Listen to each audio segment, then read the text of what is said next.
사랑하는 신승민 목사님, 교회에 이렇게 와서 여러분들 만나 뵙게 돼서 너무 반갑고 또 하나님께 감사드립니다. 저는 키치너워터 한인장로교회 정학재 목사입니다.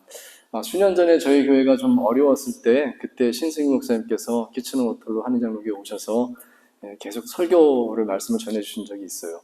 그러면서 저희 교회에 많은 분들에게 위로를 주셨고요. 참 큰 도움을 주셨던 것에 대해서 감사하고 있습니다. 저희 교인들을 대신해서 이 자리에 감사 말씀을 다시 한번 전합니다. 그리고 이렇게 저를 불러서 말씀 나눌 수 있는 기회를 주셔서 다시 한번 감사드립니다. 앞으로 주 안에서 귀한 교제 나눌 수 있으면 좋겠습니다. 제가 잠시 짧게 기도하고 말씀 같이 보도록 하겠습니다. 하나님 참 감사합니다. 귀한 은혜의 시간, 말씀 나눔의 시간 함께 가지게 해주셔서 감사합니다. 주님 사랑하시는 리디머 교회, 주님 주의 품에 꼭 안아주시고 여기 모인 성도님 한 분 한 분 주님 꼭 기억하여 주시고 그 마음을 쓰다듬어 주시고 다독여 주시고 주의 뜻을 이루는데 주님 소중한 주의 사람들로 든든히 서게 하여 주시옵소서. 이 시간 함께 말씀을 나눕니다. 이 말씀 가운데 주 성령께서 감동하여 주시고 우리에게 꼭 필요한 위로의 말씀, 은혜의 말씀 인도하여 주시옵소서. 감사합니다. 예수님 이름으로 기도하옵나이다. 아멘. 여러분 학교 다니실 때 많이 시험들을 보셨을 텐데요. 시험 볼 때마다 아마 이런 주의사항 계속해서 들어보셨을 것 같습니다. 어려운 문제를 만나면 어떻게 해야 됩니까? 어려운 문제를 만나면 일단 넘어가십시오. 그러지 않습니까? 그거 붙잡고서 시간 끌고 계속 그러고 있지 말고 어려운 문제를 만나면 일단 넘어가십시오. 먼저 시험지 전체를 다 보고 쉬운 문제부터 먼저 다 풀고 그 다음에 이제 어려운 문제를 도전하면 시간적인 여유도 있고 마음에 좀 힘도 생기고 그래서 더 시험을 잘 보게 됩니다. 시험 볼 때마다 우리가 그런 주의사항을 계속 이야기도 듣고 또 한번 해보고 계속 그렇게 하지 않았겠습니까? 아마 다들 경험이 있으실 겁니다. 그런데 여러분 우리가 이런 생각을 해보면 좋겠다 싶습니다. 단지 이걸 시험 볼 때만이 아니라 우리 삶에 보편적으로 통하는 지혜다 이렇게 생각을 해보면 어떨까요? 삶에서 어려운 문제가 생기면 그냥 그 어려운 문제 하나를 붙들고 씨름하느라고 너무 마음과 생각을 다 뺏기지 말고 상황을 좀 넓게 길게 보고 그렇게 좀 여유 있게 대처하는 지혜가 있으면 좋겠습니다. 전체적인 비전을 먼저 보고요. 그리고 쉬운 문제부터 하나씩 풀어가다 보면 이제 마침내 어려운 문제도 언젠가는 이게 풀리는구나. 그럴 때가 올 것입니다. 우리 삶에서 어려운 일을 만났을 때 그 생각을 우리가 먼저 해보면 좋겠다 생각을 해봅니다. 자, 오늘 본문 말씀은 이 사도행전 1장의 뒷부분 말씀을 함께 나누는 것인데요. 이 말씀은 예수님께서 그 승천하시는 모습을 제자들이 감람산 위에서 본 것입니다. 보고 이제 그들이 산에서 내려온 그 직후의 이야기를 전해주고 있습니다. 자, 그런데 여기서 먼저 우리가 이런 질문을 가져보면 좋겠습니다. 이때에 제자들은 어떤 마음이었을까요? 감람산에서 예수님의 승천을 보고 산을 내려오는 이 제자들의 마음은 어떤 마음이었을까요? 아마도 이런 생각이 듭니다. 어떤 큰 시험지를 앞에 받아든 학생 같은 마음이 아니었을까? 이런 생각을 해보게 되는 것입니다. 바로 조금 전에 예수님께서 너희에게 성령이 임하시면 땅끝까지 내 증인이 되리라고 말씀을 하셨습니다. 그리고 이제 승천하셨습니다. 제자들은 멍하니 그 하늘을, 예수님 올라가신 그 하늘을 바라보고 서 있었다고 되어 있습니다. 그때 천사가 말하기를 갈릴리 사람들은 어찌하여 하늘을 쳐다보고 있느냐? 주님께서 오늘 본 그대로 다시 오실 것이다. 그 말을 합니다. 그 말을 듣고서야 이 사람들이 정신이 나서 그렇지 우리가 계속 여기 서 있을 필요가 없지 하면서 이제 산을 내려오고 있는 중입니다. 자, 그때 제자들은 아마도 마음속에 적어도 두 가지 생각이 교차되고 있었을 것이다. 이런 생각이 듭니다. 하나는 기대감입니다. 즉 비전이 마음속에 있었을 것입니다. 예수님께서 말씀하시기를 성령이 임하시면 땅끝까지 내 증인이 될 것이다 말씀을 하셨잖아요. 그렇기 때문에 그들은 가슴이 쿵쾅쿵쾅 뛰었을 것입니다. 내가 땅끝까지 가겠구나. 내가 주님의 증인이 되겠구나. 세계 선교를 감당하라는 뜻이구나. 정말 성령께서 역동적으로 내 삶에 역사하셔서 이제 내 삶 속에 대단한 일들이 벌어지겠구나. 그런 이제 기대감을 마음속에 가졌을 것입니다. 자, 그런데 또 한 가지 마음이 있었을 것입니다. 이 반대 측면의 마음인데요. 아마도 그들은 두려움이 있었을 것입니다. 예수님께서 땅끝까지 내 증인이 되리라 고 하셨는데 이 땅끝까지 간다는 게 이게 보통 일이겠습니까? 땅끝이 어디지? 그 먼 곳? 이런 생각을 했을 거예요. 그러면서 일단 내가 거기까지 갈 수 있을까? 두려운 마음이 들지 않았겠습니까? 사실 예수님 제자들 가운데 대부분은 유대 지방도 제대로 벗어나 본 적이 없는 사람들입니다. 외국어를 할 수 있나요? 외국어도 할 수 없는 사람들입니다. 그런데 땅끝까지 가서 내 증인이 되라 그랬으니까 이것이 마냥 좋게만은 들리지 않았을 것 같습니다. 어떻게 내가 그걸 할 수 있을까? 예수님께서 말씀하셨습니다. 성령이 임하시면 그렇게 될 것이다. 근데 솔직히 아직 성령이 임하지 않았지 않습니까? 성령이 언제 임하나요? 모르는 겁니다. 예수님은 승천하시고 이미 올라가셨고 이제 내가 어떻게 하지? 이런 생각이 아마 들었을 겁니다. 자, 그리고 조용히 이제 생각을 해봤을 때 그들 마음속에 이런 마음도 있었을 것입니다. 실패하면 어떡하나? 사실 예수님께서 이제 십자가를 지시게 됐을 때 몇몇 여성 제자들을 제외하고 대부분의 이 남성 제자들은 예수님을 버렸습니다. 무서워서 도망갔던 사람들입니다. 예수님께서 십자가에 달리시는 그날 그 순간에 어느 방에 들어가서 꽁꽁 숨어 있었던 그런 사람들은 나중에 이제 예수님께서 부활하셨다 그랬을 때 그때 예수님 만나고 이제 마음이 좀 돌아오긴 했습니다만 하지만 그래도 마음이 아직 시원하지 않는 겁니다. 내가 또 실수하면 어떡하지? 내가 또 주님 배반하면 어떡하지? 이런 마음이 있을 겁니다. 자유롭지 않은 거예요. 아마도 이들은 굉장한 부담감을 느끼지 않았을까 생각을 또 해볼 수가 있겠습니다. 자, 그러므로 이 순간에 산에서 내려오는 이 순간에 제자들에게 필요한 마음은 어려운 상황을 넘어서서 비전을 바라보고 앞으로 나아가는 용기이겠다 하겠습니다. 지금 눈앞에 있는 문제들이 너무나 커 보이는 거죠. 자신이 없습니다. 못할 것 같습니다. 하지만 그 문제에만 매여 있기보다는 그것을 넘어서야 되는 것입니다. 넘어가야 됩니다. 나는 할 수 있다. 자신감을 가지고 이겨내야 되는 그런 상황이 있는 것입니다. 자, 여러분, 우리가 살면서 바로 이런 고민을 할 때가 있을 것입니다. 이제 뭔가 눈앞에 바라보고 있습니다. 새로운 출발선에 서서 내가 이제 이 일을 하려고 합니다. 이제 그런 생각을 할 때가 있을 것입니다. 근데 눈앞에 문제가 있습니다. 맞닥뜨려진 이걸 해결해야 되는데 라고 하는 큰 어려움이 닥쳐져 있습니다. 자, 그럴 때 그걸 어떻게 할까요?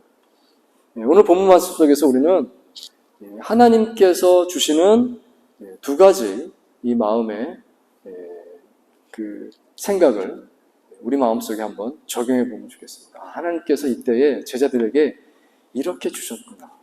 이것이 오늘 우리에게도 동일한 하나님의 은혜인지 믿습니다. 첫째로 하나님께서는 그들에게 기도하는 마음을 주셨습니다. 어렵습니다. 어떻게 할까요? 그럴 때 하나님께서 기도하는 마음을 주셨습니다. 오늘 우리에게도 기도하는 마음을 주시지 않습니다. 자, 여기 14절 말씀 뒷부분 말씀 보시면 이렇게 기록을 하고 있습니다.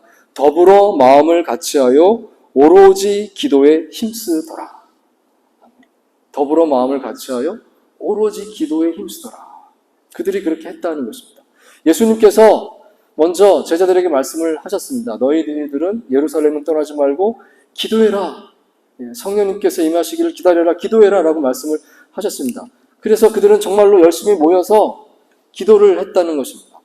자, 그런데 이것은 이렇게 말할 수 있을 것입니다. 하나님께서 이들에게 기도하는 마음을 주셨습니다. 하나님이 이 마음 주신 겁니다. 이들 가운데서 기도하는데 아무도 우리가 왜 기도해야 됩니까? 라고 불평하는 사람이 없었다는 거예요. 예수님 기도하라고 했지 않습니까? 우리 기도합니다.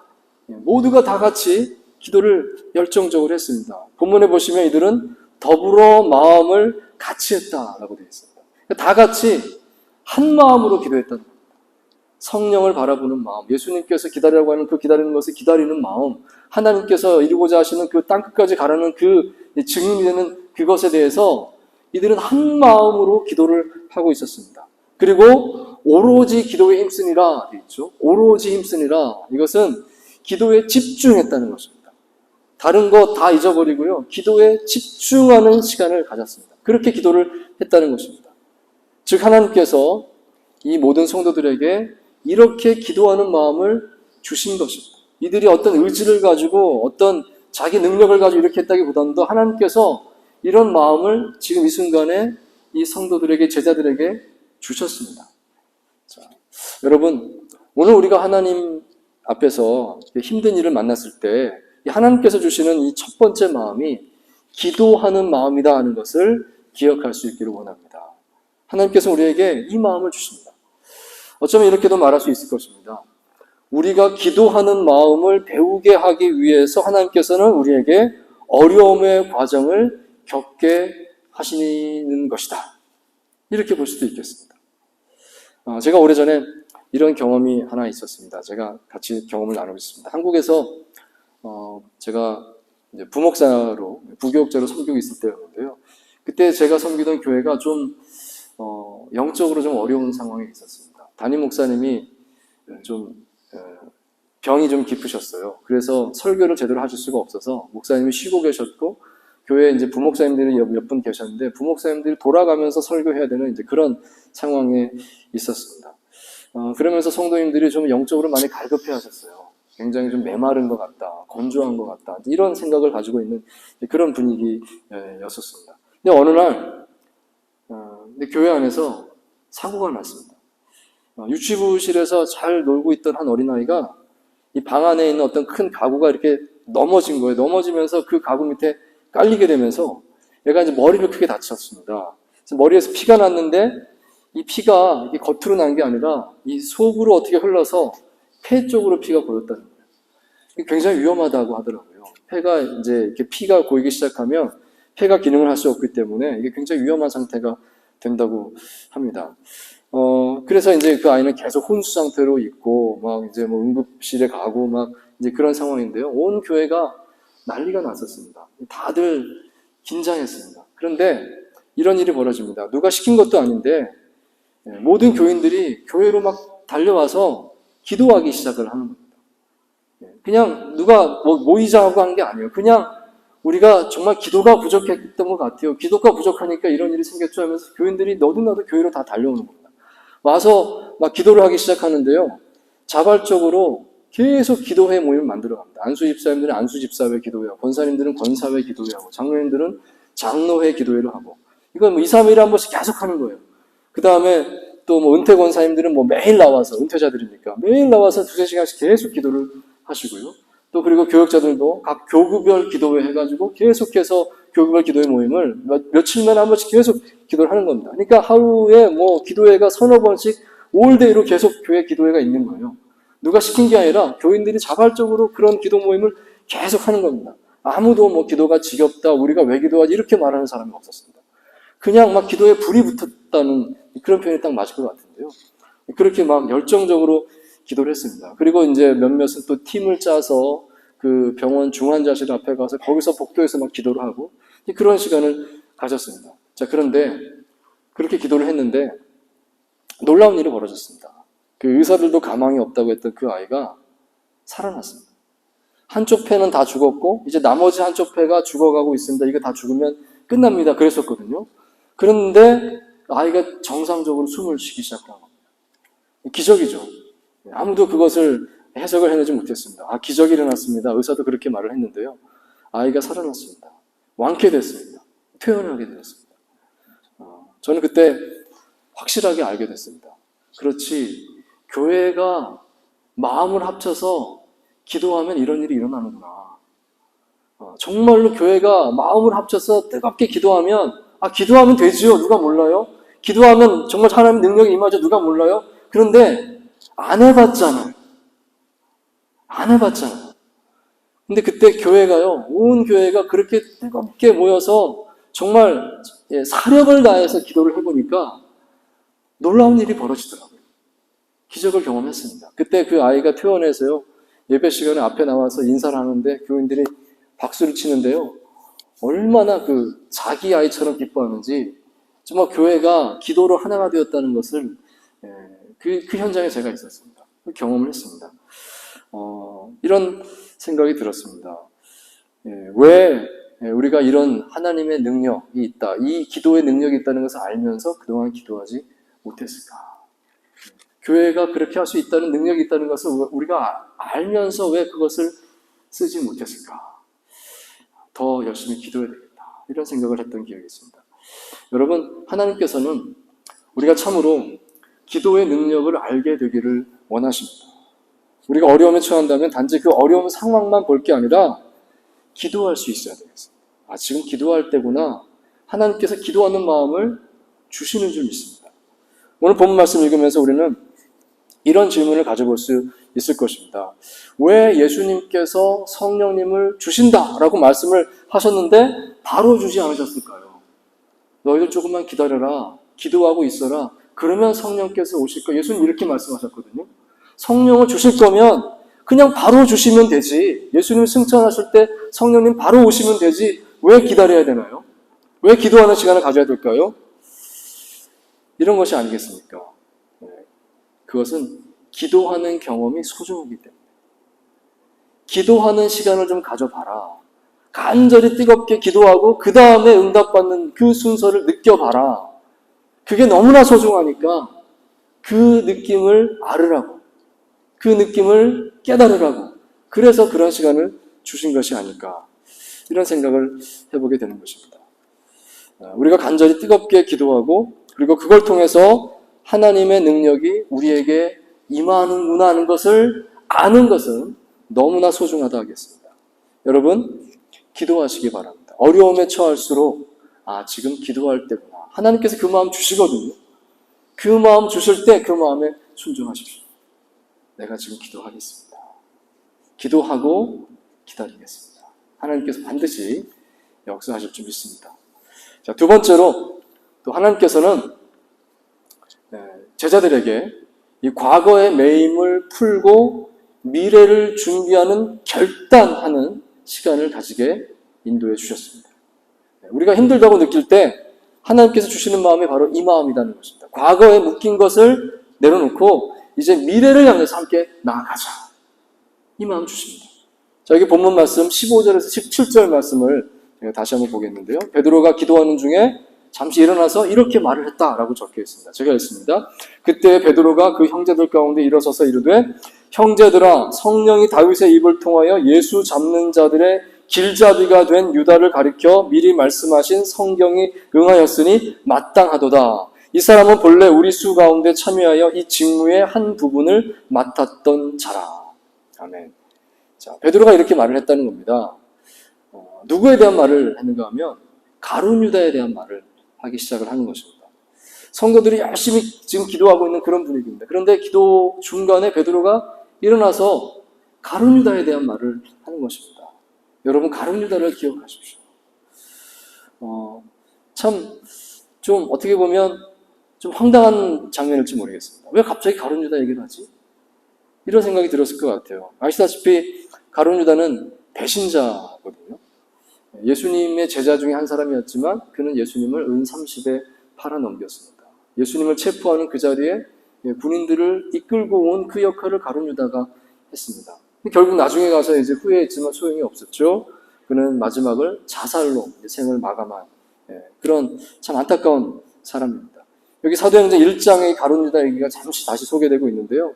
정말 그의 최후가 끔찍했다라고 그렇게 나와 있습니다. 목매달아서 죽었다라고 되어 있는데 아마 그 목매달았던 줄이 끊어졌던 것 같아요. 끊어지면서 땅으로 떨어졌는데 밑에 날카로운 돌이 있었는지 이제 배가 터져서 창자가 터져서 흘러나와서 끔찍하게 죽었다라고 성경에 그렇게 기록을 하고 있습니다. 정말 비극적인 사건이었다는 것입니다. 자, 그런데 여러분 궁금합니다. 왜 갑자기 베드로가 여기서 이 가룟 유다 얘기를 할까요? 이것은 하나님께서 이 베드로를 통해서 이렇게 말하도록 이들에게 이런 생각을 가지도록 인도해 주셨다라고 볼 수 있는 거죠. 이게 중요하기 때문에 베드로를 통해서 지금 이 말이 꺼내시도록 하나님께서 인도하신 것입니다. 베드로가 계속해서 말을 하는데 이 말을 하거든요. 본문 20절 말씀입니다. 시편에 기록하였을 때 그의 거처를 황폐하게 하시며 거기 거하는 자가 없게 하소서 하였고 또 일렀을 때 그의 직분을 타인이 취하게 하소서 하였도다. 아멘. 이 말씀은 이제 시편을 인용한 거거든요. 시편 69편, 시편 109편을 인용해서 지금 베드로가 이 말을 하고 있는데요. 그 직분을 타인이 취하게 하소서라고 시편 말씀에 적혀 있습니다. 이 말씀합니다. 가룟 유다 얘기를 하면서 그 직분을 타인이 취하게 하소서라고 하나님 말씀이 있습니다. 이렇게 이야기를 하는 것입니다. 즉 이게 무슨 뜻인가 하면 가룟 유다의 빈자리를 그냥 방치해 두지 말고 채워야 된다는 거죠. 새로운 사람으로 이제 다시 세워서 그 자리를 채워야 된다는 거죠. 그 얘기를 하고 있습니다. 왜 그렇게 하는가? 미래를 준비하기 위해서. 이제 하나님께서 새롭게 시작하실 놀라운 그 예수님의 증인이 되는 땅까지 나아가는 선교의 역사가 시작되는데 이때에 이것을 준비해야 된다. 가룟 유다의 빈자리를 새로운 사람을 세워서 채워라. 그래서 이제 사람들이 그 다음에 이제 선거를 하고 뭐 하면서 마띠아라는 사람을 세워서 그 12번째 사도의 자리를 채웠다라고. 그 얘기가 사도행전 이제 1장 뒷부분에 기록이 되어 있는 것입니다. 사실 이 가룟 유다의 이야기는요, 초대교회 공동체에 있어서 건드리고 싶지 않은 부분이었을 것입니다. 그 얘기는 누구나 다 알고 있어요. 근데 말하지 않는 겁니다. 왜냐하면 너무나 마음 아픈 것이니까. 너무나 부담되는 것이니까. 너무 슬픈 일 아니겠습니까? 뿐만 아니라 그 사건은 상당한 자책감을 불러일으키는 그런 사건이었습니다. 사실 가룟 유다가 배신자였지만 따지고 보면 가룟 유다 한 사람만 배신자가 아닌 것입니다. 예수님께서 십자가에 못 박혀 돌아가실 때 제자들은 다 어디 갔습니까? 다 도망갔잖아요. 사실은 제자들도 어떻게 보면 예수님을 배신하는 사람들입니다. 예수님께서 어려움 당할 때 그 곁에 있겠습니다. 다 맹세했는데 다 도망갔으니까 이들도 어떻게 보면 다 배신자들입니다. 그나마 이제 베드로 한 사람이 용기 내서 예수님이 재판받으신 자리까지 좀 따라갔었는데 가다가 어떻게 됐습니까? 나는 저 사람 모릅니다. 3번이나 부인하고 결국 그냥 돌아오고 통곡하고 말았지 않습니까? 자, 그러니까 사실은 이 가룟 유다 얘기를 하지 않는다는 것은 자기 자신의 부담감도 있는 거예요. 자기 자신도 떳떳하지 못하니까 가룟 유다 얘기를 하고 싶지 않았다는 것입니다. 자, 그런데 기도할 때 베드로가 일어나서 용기를 내서 이 말을 한 것입니다. 이제 우리가 이 문제 극복해야 됩니다. 이 문제 극복해야 됩니다라고 말을 꺼낸 것입니다. 끙끙 앓고만 있지 말고 이제 이 문제를 꺼내놓고 하나님께 맡기고 그리고 우리는 이것을 넘어가야 됩니다. 그래서 이제 마띠아를 뽑았다. 그 얘기가 나오는 것이죠. 여러분, 이 사건이 오늘 우리에게 주는 교훈이 무엇일까요?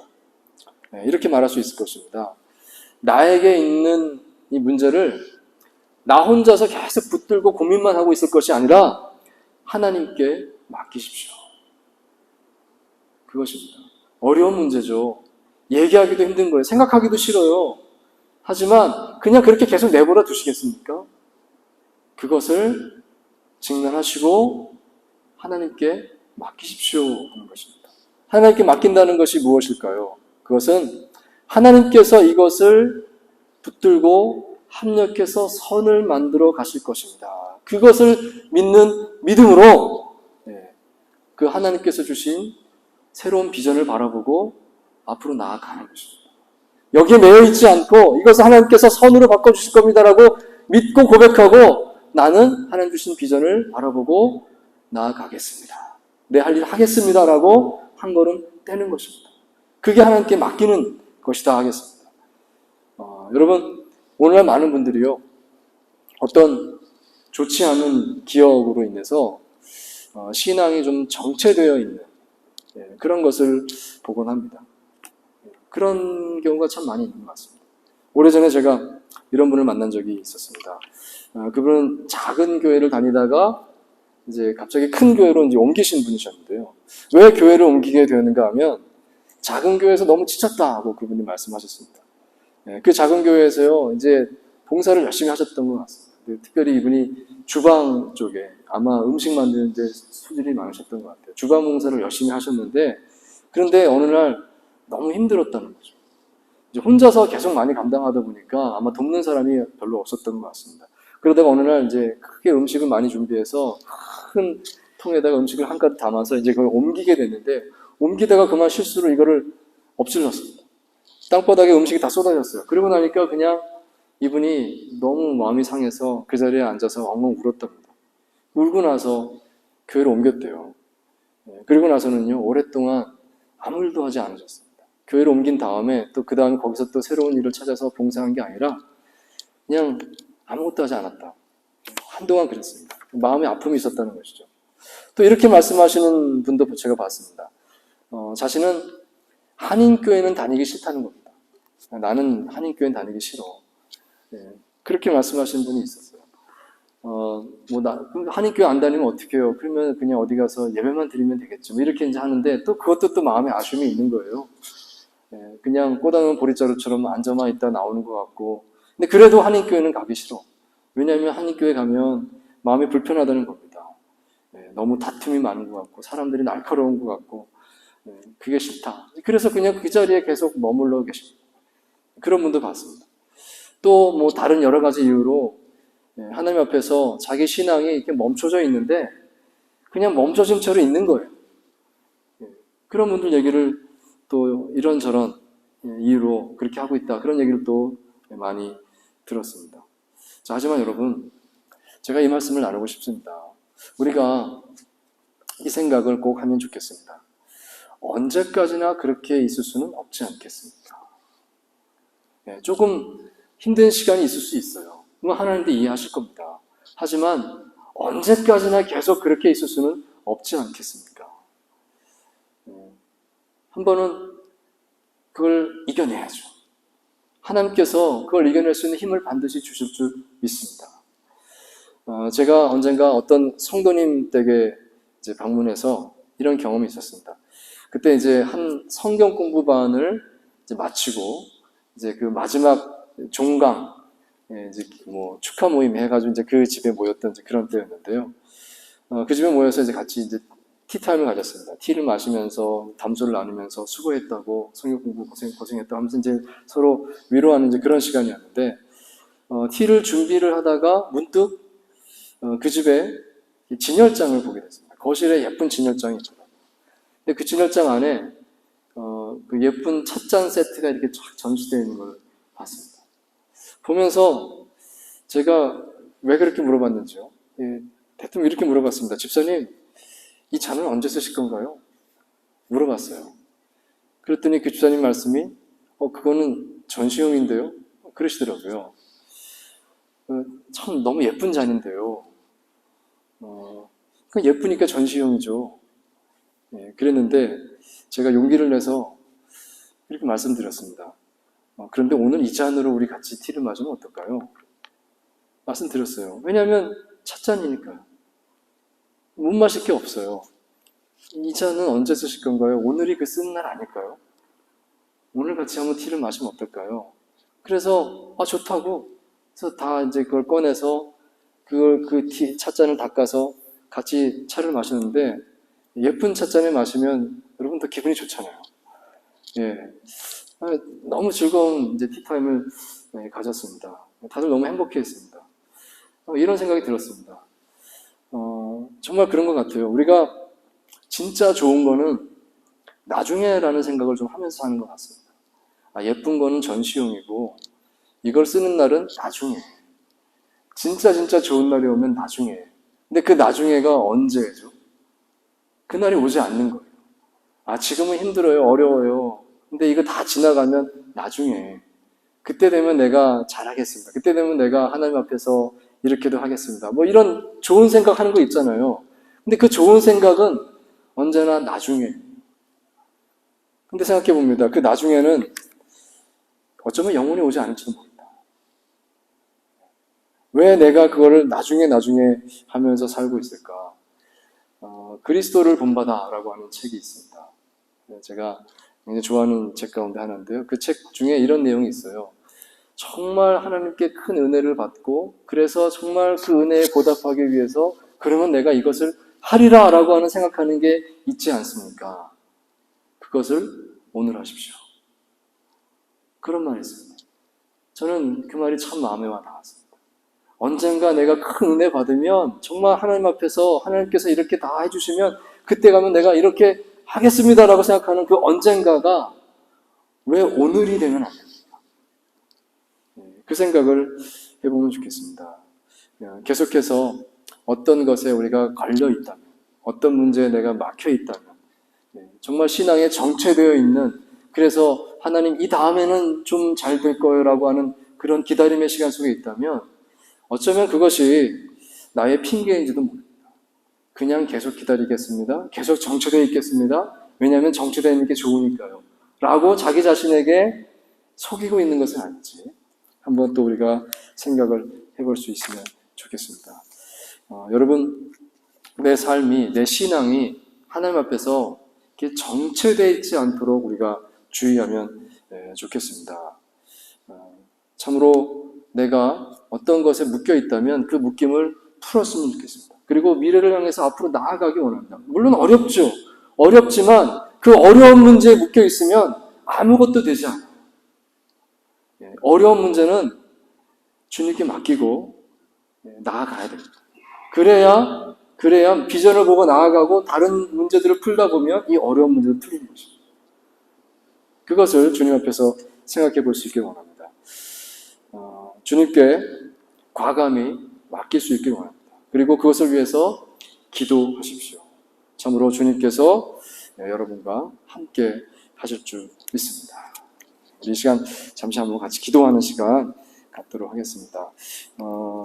제가 기도하기 전에요, 여러분 각자의 마음으로 한번 조금이라도 기도하는 시간 좀 가지면 좋겠습니다. 혹시 내 삶에 정체되어 있는 것이 뭐가 있을까? 하나님 앞에서 나서지 못하고 이렇게 묶여 있는 것이 뭐가 있을까? 한번 생각을 하시고 그것을 깨달을 수 있게 해주십시오 라고 기도해 주시기 바랍니다. 그리고 정말 내가 가슴 뜨겁게 바라보고 앞으로 나아갈 수 있는 비전을 보게 해주십시오. 그것을 위해서 이 시간 잠시 기도하도록 하겠습니다. 기도하겠습니다.